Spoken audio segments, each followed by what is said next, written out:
My name is Gino Cipriani. I'm the music director at the Boston Crusaders. So tell me about how you're feeling right now. It is the day of the DCI tour premiere. You just spent, over a month actually with the corps in training, and the last, who knows how long working on this show. How are you feeling right now? I think what goes through your mind today, and obviously I've been around for a lot of years, is every emotion you can imagine. You're anxious, you're excited, you're nervous. You don't know what to expect. It's a brand new group. You don't know how they're going to react in the performance, but you feel comfortable and confident because of everything that we've done leading up to this point. So that's what kind of gets you through the day and for that first performance. So we're just anxious to get it out there and see the world see what the Boston Crusaders are all about. Yeah, you got a little bit of a taste of that with the concert in the park.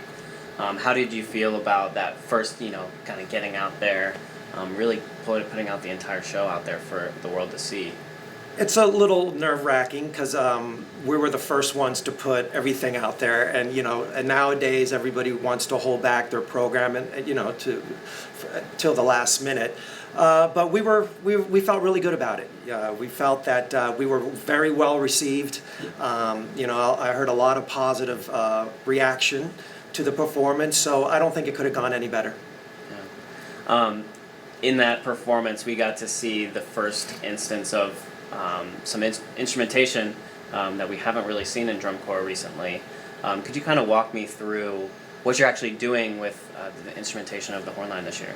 Yeah, we wanted to try to bring a different timbre. As you know, once we went to multi-key years ago, we've experimented with a lot of different instruments, with the French horn, with the trombone, with the flugelhorn, with the euphonium. I believe this year we might even see a sousaphone. So we wanted to bring something that it's not very common, and it fit the show theme perfectly, and that's the use of the herald trumpets. They're challenging because they're difficult to find. They're pretty much made to order, so it's not like you can just walk into a music store and say, hey, can I have 24 herald trumpets?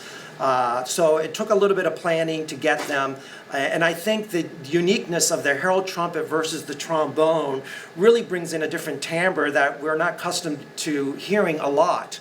I know I used them back a few years back in one of the shows, and I always wanted to bring them back, and this show was the perfect opportunity to bring back that timbre and the way we presented. And again, we weren't quite sure how it was going to match with the trombone timbre because there's just not a lot of experience out there. Like I said, there's not a lot of huge herald trumpet ensembles except maybe some of the armed forces. So we're really excited to present that. We're very excited about how it came together and the fresh, as I mentioned earlier, the fresh timbre that we're bringing, and I think it's pretty cool. Yeah. How did you conceptualize that? How did you get to the point where you're like, let's do this year? This is right for right now. I think once the show concept came out, and then once we were determined to do this fanfare that we're kind of taking from Bill Conti's Rocky, it just all made sense in my head. It just all started to come together. It's like, herald trumpets, fanfare, the era that that we're in, and so forth and so on. It just kind of took off like that. It wasn't until later when we've decided to do that. Wow. How long ago, if you don't mind me asking? Gosh, I don't know, maybe in the December range. Oh, okay. Yeah, it took a while. It was more about the logistics of getting the instrument, contacting Yamaha, making sure that they can build them fast enough for us. So it was a little bit touch and go there for a while. Like I said, they're made to order. You're not going to walk into a music store and say, hey, can I have some 12 herald trumpets? They're going to kind of look at you like, what?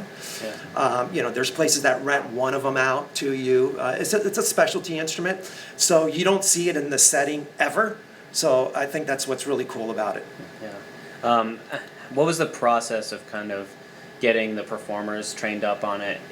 What's the approach? Is it any different than just a typical trumpet? And what are the difficulties and specialties about that? But the herald is quite close to the trumpet. It doesn't blow as freely as a trumpet would, just because the extension of the bell and the way the body's built. So it's not as free blowing. And the other thing is that the bell is so far away from you. So it really changes your listening standpoint, point of view.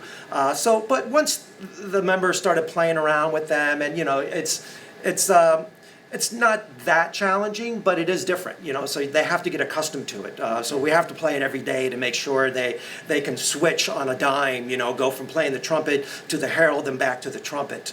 And the same thing versus, all the drum corps that they use trombones or French horns, or it's, we're fortunate enough in today's drum corps world that we're getting such talented musicians that are able to do that. So all the different drum corps can switch instruments, whether they're going from baritone to trombone or mellophone to French horn or whatever, or what have you. So, so we're lucky that we get the best students out there. Yeah, definitely. I was curious how you feel about the horn line, the membership. How do you feel about the talent that you have right in your hands right now?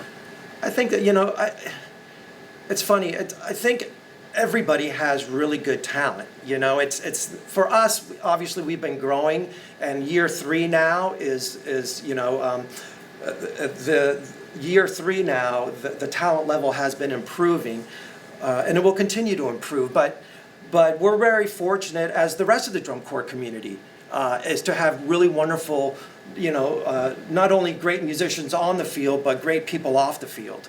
And that's another thing that, that drum corps, that what makes drum corps such a wonderful, wonderful activity, is that we're able to attract that student. Yeah. Kind of want to switch topics now over to the approach that you bring to the Boston Crusaders. Kind of to somebody who maybe doesn't understand what a drum corps has to go through. What is like the playing process to get people up to, I guess I want to understand what is the training, what goes into the training that the Boston Crusaders horn line does to get at the level they are at? Well, it starts in the winter. It starts getting the music out to them as soon as possible. And then, as I mentioned earlier in the season, we use the software called Smart Music.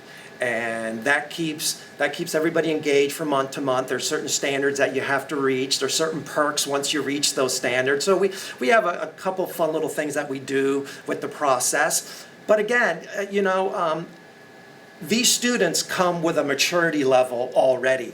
It's not like back in the old days where we were teaching them how to play. They come to us fairly prepared.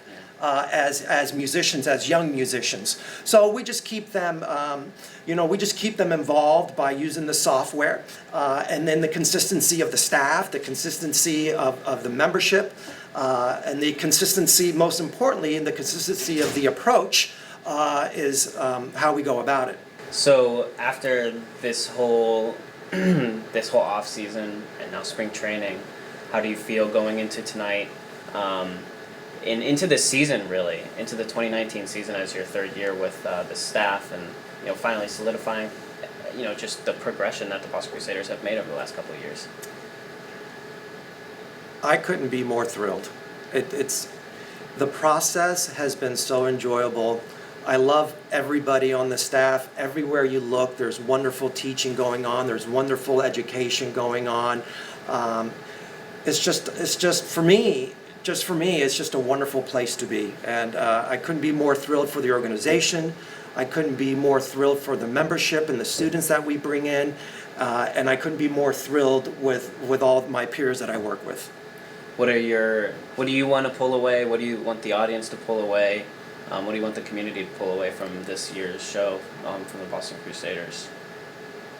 I think they can expect what the Boston Crusaders are all about, meaning from Wicked Games, SOS, and now Goliath. We take you through this wonderful fantasy world of David and Goliath. I think it's got all the elements that you're looking for in a drum corps show, and like I said earlier, I just can't wait for the world to see what these members have been up to with the presentation of Goliath. I think it's it's not going to disappoint. I'll just leave it at that. Obviously, it's going to be out in a matter of 6 hours or so. Yeah. So we're really close. So Yeah. you tell me if it disappoints or not. No, I'm sure it will be fine. What are some, this interview will probably come out after tonight. So, Right. what are some of those moments for you that are like, holy cow, like amazing moments that you say like people have to watch this? It goes through the entire program. I think there's moments built throughout.